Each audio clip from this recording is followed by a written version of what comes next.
Hi, I'm Lou with another episode of My Car Story, and today we're at the World of Wheels. It's drive-in day.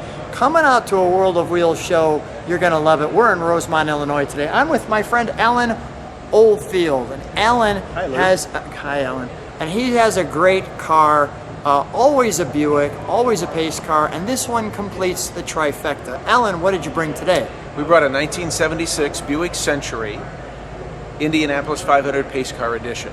One of 1,290 that were built by the factory for sale to the public.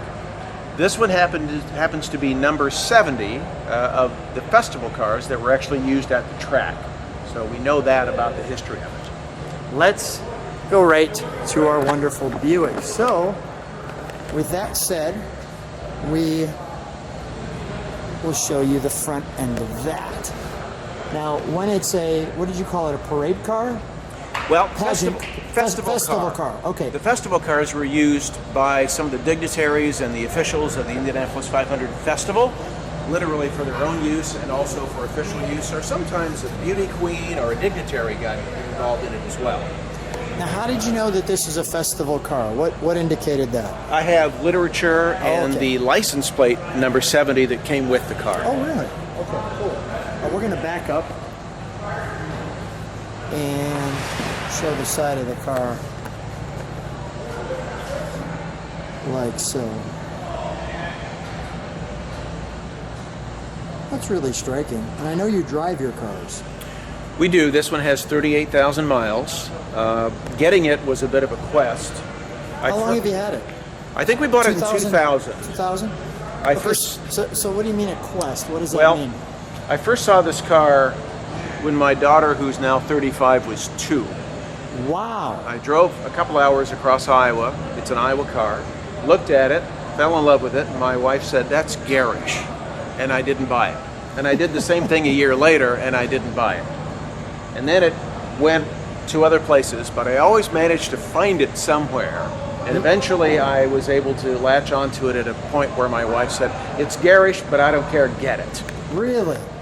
Good wife. She's a sweetheart, and I'm a lucky man. But we do drive it. I think it had... That door emblem.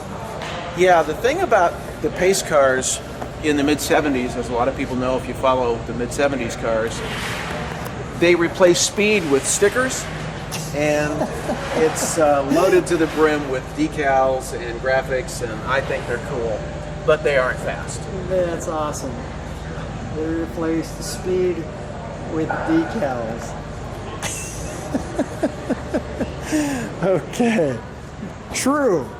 Now this is a cool license plate. The Buick pace car for the second straight year, and this is of course the 76.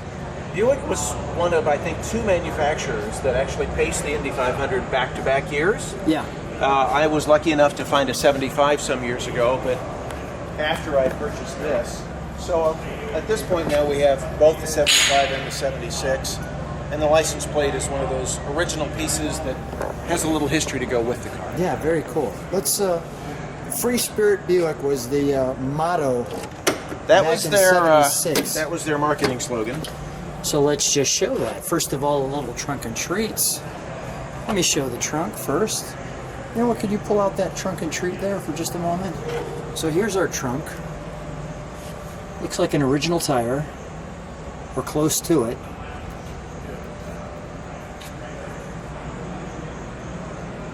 Our jack instructions. All right, show me that, would you? So what we have here is a piece of factory literature, and it explains for the public that this is attached to Buick history and the Indianapolis 500. This is the actual pace car. It was powered by a turbocharged V6. That was Buick's first foray into turbocharged power. Very successful. This is the basic car that everybody could buy. And then if you wanted something that had the history and the attachment to the 500, you could buy the Indianapolis 500 Pace Car Edition. Have you ever seen the top one? It is in the museum, I believe, at Indianapolis. So okay, so there's only one? I know there's one. There might be 2, but I'm not sure where the other one is. Because you can obviously see the stickers on the front fender and on the hood that say Buick V6. Got it. But yeah, I can see where, this is its This is its little brother. Got it. All right, let's put that back in there. Wonderful treats right there. And Alan, yeah, we can shut that. I always enjoy listening to you tell the history of these cars. Let's open the door, and I'll do the interior, but I do want you to put the key in with the door open when I exit the car, because that so 70s sound is magical to only people who recognize it. Everybody else will find it as completely terrible. And I'll let you see what I mean when he puts the key in. Let me get that noise. It's the sound of the 70s. This was, you know, so you wouldn't leave your keys. Pull that out and let me jump in. Okay, I'll pull it out. Oh, I'm sorry, Lou. There we go. Let me give you that. I've never been good at following instructions. That's all right. That's all right. We're working together, Alan. We're working together. Yeah, it would be difficult to be in the car listening to that the entire time I'm videoing the interior. You know, nice interior, right? Yeah, I was lucky that the previous owners never customized it to taste. It is as Buick built it.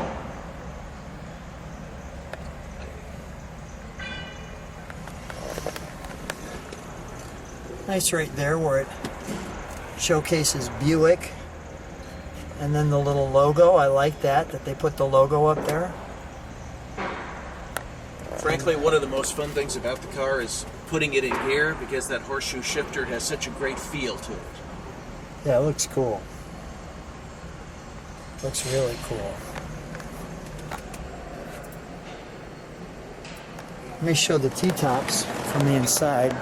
By this time, of course, Buick and most any other manufacturer had stopped making convertibles, so if you wanted some open-air road experience, yep, you pulled the T-top out. And you pull that.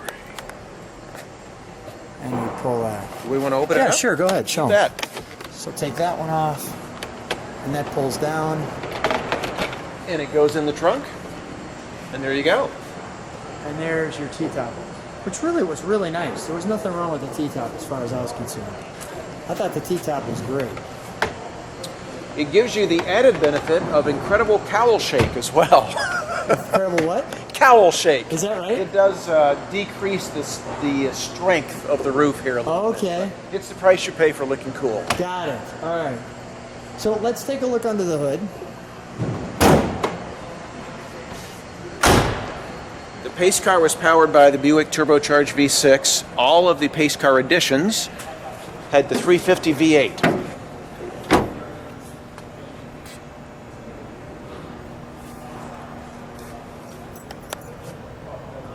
Yeah, I just videoed a Buick Electra 225 at 69, and it did not have air, and it was the limited version. Oh, I found that unique. that is pretty rare. If you got a Buick, you usually got air. Right, that's why I was just sharing that with you. They go together. And I won't buy an old car unless it has air. My first old Buick was a 57, and it had air. Where is the firewall tag, so to speak?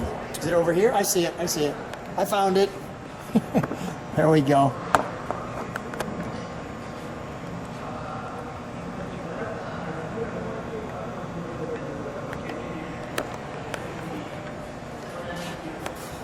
Not too badly stuffed in there, though. Very difficult to get to any plug wires on this side. Well, tell me what. Wow, there's a lot of wiring going on. There's a lot of plumbing in there. This is how they used to kill off the emissions in the car. That's not bad. I like the fact that that's a little peeled like that. It gives it nice character. Let's fire it, shall we? You bet.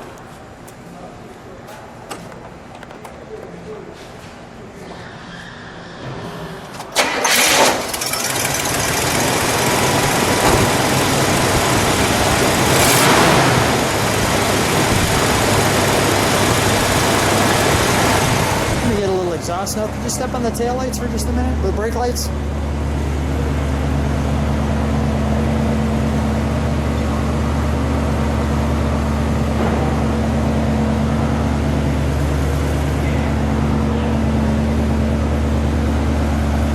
Exhaust sounds like it's back here.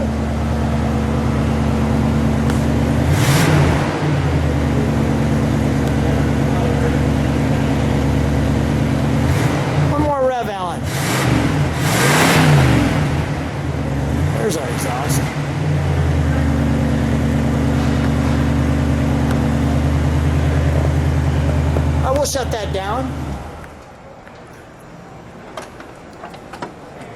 This 350 single exhaust with many emissions choking it out. It's exactly the sound it was. It will do a screaming quarter mile in about 18 seconds. But it's cute to look at. It is very cute to look at. So I'm curious, what's the reaction when you drive this? I get a lot of thumbs up. Nice. In fact, we took it down to Bowling Green, Kentucky for the GS Nationals a few years ago. I had my Grand National, and my wife was driving this, and she could have picked up a bunch of boys. She got a lot of thumbs up going down the road. Yeah, people don't necessarily know what it is, but they think it's cool looking, and some people do. Every now and then you'll run into somebody who goes, I remember that car. And that's pretty special. Someone like me who runs up to you and goes, let's do it, let's do it. Yeah. Well, that's part of the fun, is sharing the history of these cars with people who enjoy them. It's the best. Alan, always a treat seeing you. Thanks so much. Thanks for being on My Car Story again.